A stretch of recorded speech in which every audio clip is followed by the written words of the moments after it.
고민들인데 정말 많은 분들이 보내주신 고민들 중에 한 가지가 치어리더가 꿈이에요. 혹은 치어리더가 되려면 어떻게 해야 하나요? 그리고 치어리더가 되기 위해 노력한 것들, 뭐 그런 치어리더에 관한 내용이 되게 많았는데,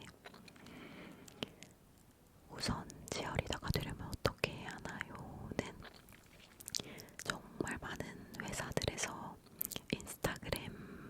주로 인스타그램들로 인원을 모집하는 시기가 있어요. 주로 이제 야구 시즌이 끝나가면서 겨울 시즌이 겹칠 때 그 한두 달 전쯤에, 사실 시기상으로 지금이거든요. 지금 이제 겨울을 막 준비하는 시기이기 때문에 1월 때 한번 모집을 하고, 겨울이 끝나고 야구 시즌을 준비할 때 보통 한 1, 2월쯤 그때 한번 모집을 하는데, 사실 상시 모집을 하는 회사들도 있고 정말 다양하기 때문에 그런 인스타그램에서 모집글 같은 거를 많이 찾아보시는 걸 추천을 드리고, 정말 너무 하고 싶다면 뭐 각 회사의 대표님이라던가 팀장님이라던가 지어팀의 팀장들한테 연락을 직접 하는 것도 방법이긴 해요. 그렇게 해서 모집을 안 하는 시기라면 어쩔 수 없지만, 시기가 잘 맞는다면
이제 뭐 해 먹고 살지 너무 막막해요. 하나 언니는 진로 선택 시기를 어떻게 보내셨는지 궁금해요.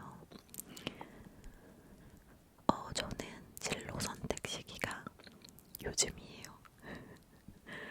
사실 누군가는 뭐 고등학교 졸업을 하면서 혹은 대학교 졸업을 하면서 진로를 선택하고 아니면 대학 준비를 하면서 뭐 그때쯤에 입시를 시작하면서 진로를 고민하고 하지만 저의 1차 진로 고민 시기는 한 고등학생 때쯤 중학교 3학년에서 고1 때쯤이었던 것 같고 그 이후로는 제가 이제 춤을 너무 좋아하다 보니까 자연스럽게 계속 춤을 추는 삶을 살아왔고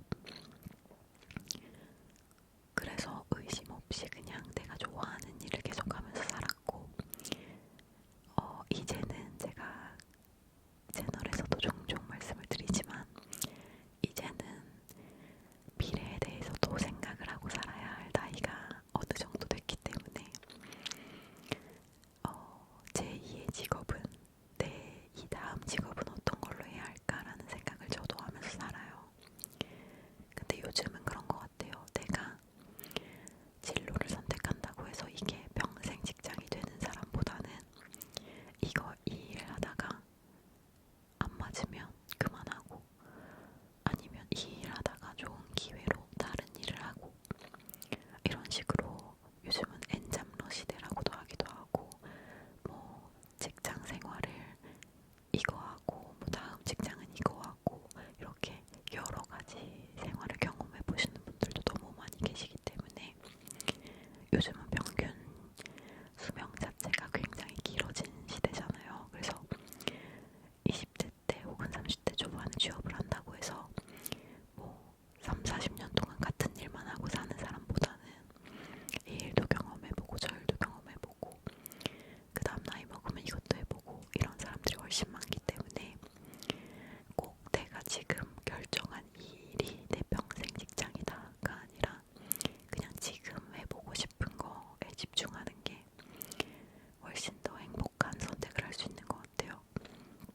저도 사실 이 직업을 못하게 되는 날이 온다면 그 다음 직업은 평생 할 수 있는 걸로 해야 되지 않을까. 왜냐면 지금 제가 하는 일이 어느 정도 수명이라는 게 정해져 있는 일이었다 보니까 그 다음 일은 그래도 내가 죽을 때까지 내가 그만하고 싶을 때까지 할 수 있는 일이어야 하지 않을까라는 생각을 은연중에 했던 것 같아요. 머리로 이제 그런 직업을 찾아야 돼는 아니었지만 은연중에 이제는 안정적인 뭔가를 이루고 싶다라고 생각을 했던 것 같은데 너무 그렇게 생각을 하면 그래 내가 이번에 선택한 그런 직종은 내가 평생 먹고 살아야 되고 내가 앞으로 3, 40년 동안 해야 되고 이렇게 생각하면 너무 거대하고 너무 무겁게 느껴지잖아요. 그냥 내가 지금 하고 싶은 일을 해보고 이게 안 맞으면 그때 가서 또 다른 하고 싶은 게 있을 수도 있는 거고 그때 가서 갑자기 우연한 기회로 다른 걸 할 수도 있는 거고 저라고 뭐 제가 유튜브를 이렇게 4, 5년째 할 거라고 생각을 했겠습니까? 그냥 그때 당시에 했는데 해보고 싶었고 했는데 잘 맞았고 하다 보니까 지금 5년, 6년 이렇게 이어오고 있는 거고 저라고 뭐 치어리더가 이렇게 제가 지금 몇 년 차인지도 모를 만큼 이렇게 하고 있을 줄 알았겠습니까? 그냥 하다 보니까 잘 맞고 하다 보니까 자연스럽게 연계되는 일들도 생기고 그런 것 같아요. 그래서 지금 저는 제가 이 다음 무언가를 계획을 한다면 앞으로 평생 동안 할 거야 이렇게 안정적으로 살 거야가 아닌 그때 하고 싶은 일 중에 여력이 되는 것들 그때 하고 싶은 여러 가지들 중에 나한테 제일 잘 맞는 것들 그때 당시에 내가 가지고 있는 가치관과 제일 잘 맞는 걸 골라서 할 것 같아요. 그러니까 너무 압박감을 가지고 진로를 고민하기보다는 당장 지금 내가 하고 싶은 게 없다 싶으면 여러 가지 체험을 해보는 거죠. 사실 20살 뭐 졸업한다고 했으니까 뭐 23살 이 정도 나이까지 경험해보는 것들이 얼마나 되겠어요. 저희는 이제 초등학교 6년, 중학교 3년, 고등학교 3년까지 의무교육을 마치고 뭔가 일반적인 보통의 그런 교육 과정을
마사지를 받는다거나 뭐 아파서 병원을 간다거나 이런 거에 정말 아끼지 않고 쓰는 편이고, 소비 습관을 잡기가 어렵다고 하셨는데 지금 20살이면 본인 카드를 사용하진 않을 것 같고, 어떤 식으로 소비를 하고 있는지, 뭐 어떤 경제 환경을 가지고 있는지 아무것도 없어서 제가 말씀드리긴 애매하지만, 만약에 아끼고 싶으신 거라면 내가 줄일 수 있는 부분을 좀 찾아보시는 게 좋을 것 같아요. 저는 한번 이제 이렇게 사용을 하다가 카드값 한 두세 달에 한 번씩 카드값 내역을 쭉 보고, 아 이건 내가 좀 줄일 수 있겠다, 이거는 굳이 필요하지 않은데 내가 사용한 것들이다 라고 생각이 되는 게 있다면 그런 것들은 과감하게 끊어내거든요. 특히 OTT 같은 거, OTT 같은 거나 뭐 핸드폰 요금 같은 거, 그런 거는 생각보다 줄일 수 있는 방법들이 꽤 있기 때문에 그렇게 짜잘짜잘하게 꾸준히 나가는 것들에서 좀 줄이는 편이고, 그렇습니다. 그리고 저는 소비를 줄이는 것보다는 조금 저축을 열심히 하는 타입이어가지고 막 엄청 이렇게 아끼고 긁어모으고 이런 것보다는 어느 정도 큼직큼직하게 내가 요만큼 정도 쓰겠다, 그럼 그 안에서 그냥 사용을 하고 나머지는 다 저축. 저축도 다 한 군데에 몰빵하는 게 아니라 어느 부분은 정약, 어느 부분은 적금인데 뭐 2년, 3년짜리 적금, 장기 적금, 어느 부분은 6개월짜리 짧은 적금, 뭐 어느 부분은 1년에서 뭐 6개월 이렇게 짧은 예금, 이런 식으로 좀 분배를 해서 나눠놓는 타입이에요. 저는 개인적으로 어느 정도 성인이 됐고 경제적인 독립을 했다면 비상금이라는 건 꼭 있어야 한다 주의여서, 뭐 사람마다 기준은 다를 수 있지만 뭐 몇십만 원도 비상금이 될 수 있고 몇백만 원, 몇천만 원이 비상금이 될 수도 있는데, 자기한테 맞는 어느 정도의 비상금은 항상 현금으로 가지고 있어야 한다라는 주의여서, 파킹 통장이라는 게 있어요. 요즘에는 적금처럼 꾸준히 넣는 것도 아니고 그냥 파킹, 주차잖아요. 돈을 파킹 통장에 넣어놓으면 그냥 꾸준히 이자는 들어오되 내가 필요할 때 얼마든지 빼서 쓸 수 있는 그런 비상금을 넣어놓기 딱 좋은 통장이라, 파킹 통장에도 또 따로 비상금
시험을 보고 내가 공부를 해서 시험을 보고 그런 건 굉장히 오랜만인 경험이었는데 제가 다시 한번 느낀 게 있어요.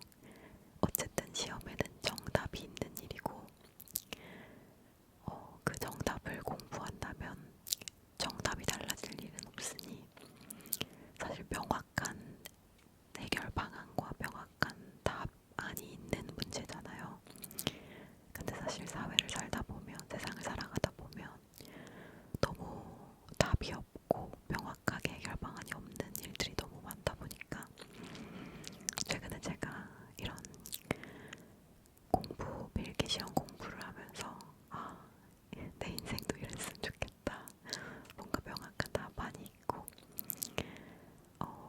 해설지가 있고 이러면 정말 얼마나 편할까 그런 생각이 문득 들더라고요.